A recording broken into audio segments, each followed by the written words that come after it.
Welcome back to another episode of Learn with Shavern. So, in today's episode, we are going to talk about how MIT invented a shrink ray.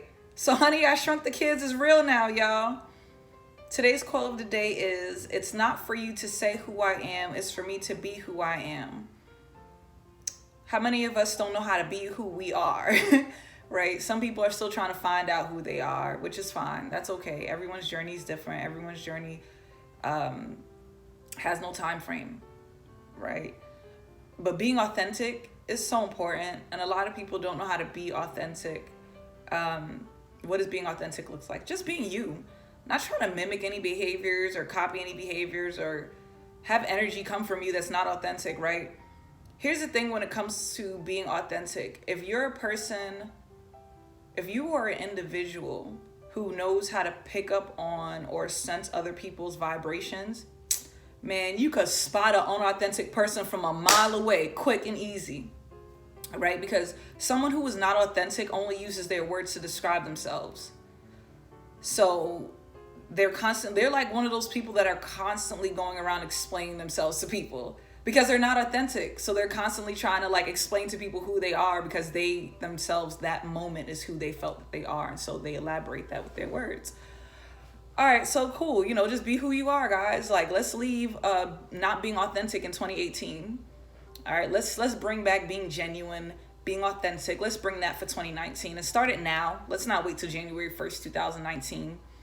Let's start with being authentic now. Just be who you are. If you still trying to figure that out, that's cool. Don't try to come across like you know who you are. And I know for some people that's like a hard pill to swallow. Like, dang, well, it's kind of embarrassing to kind of walk around and not know who I am, right? Well, that's for you to figure out. I mentioned in my previous videos about hermit mode. That's for you to figure out. It's for you to figure out who you are and not make it other people's burdens because you're still trying to figure out your journey. Because that's all it becomes. As I mentioned in the episode of When Should I Be Dating? Anything you don't fix within yourself now becomes one of your third self's burden. Okay? For my new subscribers, I mentioned the first, second, and third self. So your first self is you. Your second self is usually all of your spaces, whether this is your home, your car, or workspace, or all the above. And your third self is every human interaction you have. So if you are keeping in line, your first and second selves, it's easy for you to keep in line your third selves. And the reverse is also true. If you're not keeping those things in line, then everything else is chaotic and dramatic in your life, right? But take a look at those things. Being authentic is very important. We want to bring authenticity back for 2019, please. I'm advocating for this. On to today's topic, though, right? Moral of that story, just be who you are. Don't seek external validation from anybody. Excuse me. You do not need external validation. You don't need me to tell you you're beautiful. You don't need anybody to tell you you are smart. You don't need anybody to do that. If you are not doing it yourself, it doesn't matter what any of your third selves say. All right, on to today's topic, though. So, real life shrink ray was made, right? I used to love that movie when I was little, Honey, I Shrunk the Kids. And I think there was another one. There might have been a couple of parts to it. But anyhow, y'all get my point, right? So real life shrink ray can actually reduce 3D structures to like in 1,000th of their original size. The purpose for this technology even being made was that they wanted to actually, going back to the robots, right? The purpose that these scientists wanted to make miniature robots that can assist and aid with different things, health-wise, everyday activities, whatever the case may be. The mini tech technology is called implosion fabrication.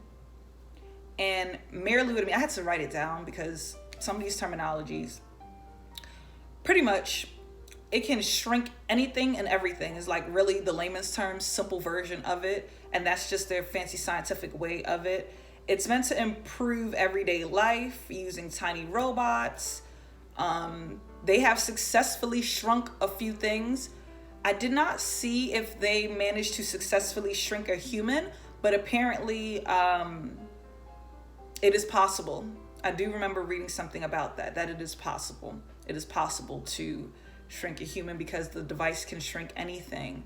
And what's even more interesting about it is that they use this like silicone type of gel type of material to shrink it. So like the brilliant thing about it, these MIT students actually use some very basic technology, like really common technology that was around them, basic stuff, like nothing that was even expensive, to make the shrink ray, right? And then they realized that they could put this little microscopic stuff in this little, like line it with like this little silicone gel, and then whatever it is that they shrunk, you know, it does this little thing. So if they shrunk a bunch of little robots and they told the little robots, hey, we're gonna put this little silicone gel on this cut or gash you have in your finger, we need you to go ahead, we're gonna program you to go ahead and heal this gash. That's exactly what they're going to do.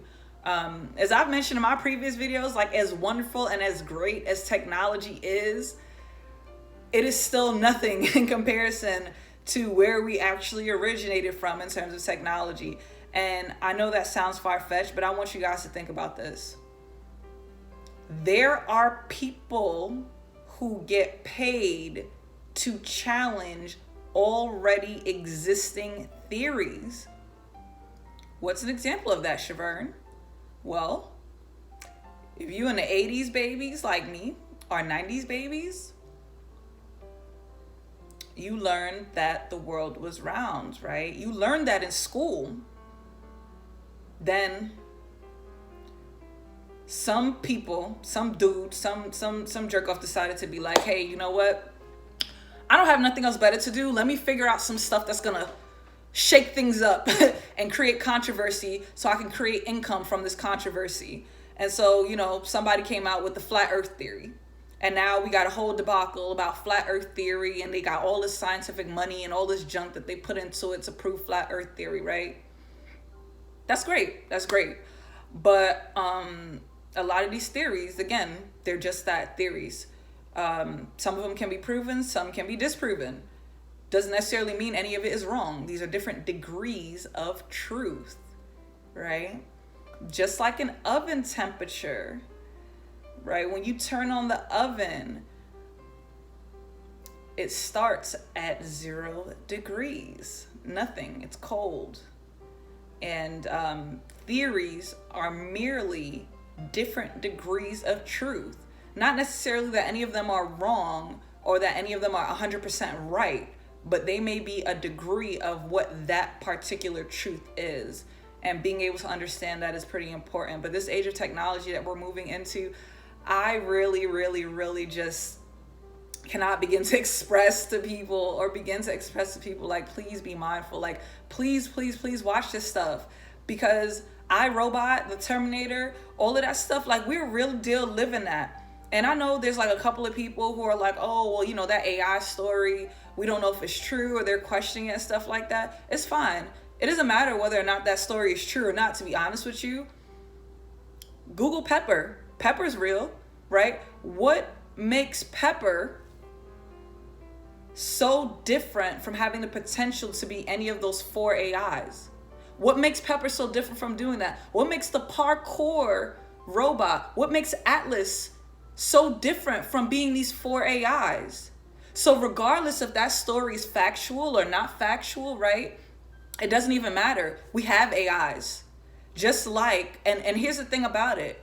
Think about this. As humans, we are tempted to do evil things. That's why laws are in place, right? We are tempted by nature to do evil things. So there has to be a morality and law put in place, okay?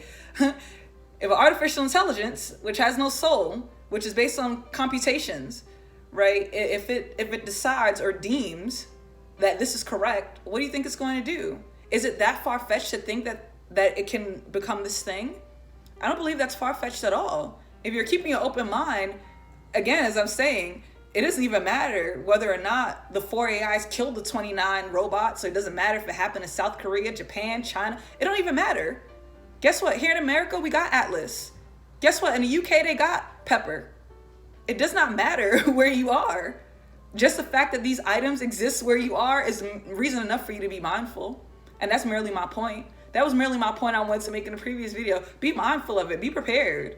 Do your research, right? It never hurts for you to do your research, because my goal up here is not to sit here and be right, merely to just kind of transfer information, deliver what I think is interesting to me, and to hopefully shed light to you on something that you think may be interesting. But I love to see people's positive comments, and I love the liking, the sharing, the subscribing. I love all of you guys for your support, and I am very thankful and grateful for it. So definitely click the link below so you can find out about MIT Shrink Ray if you're interested about reading more about that. If you guys aren't a part of Patreon and you'd like to contribute to the art, feel free to click on the link. Other than that, I wish you guys a powerful, productive, positive day. And peace and blessings, family.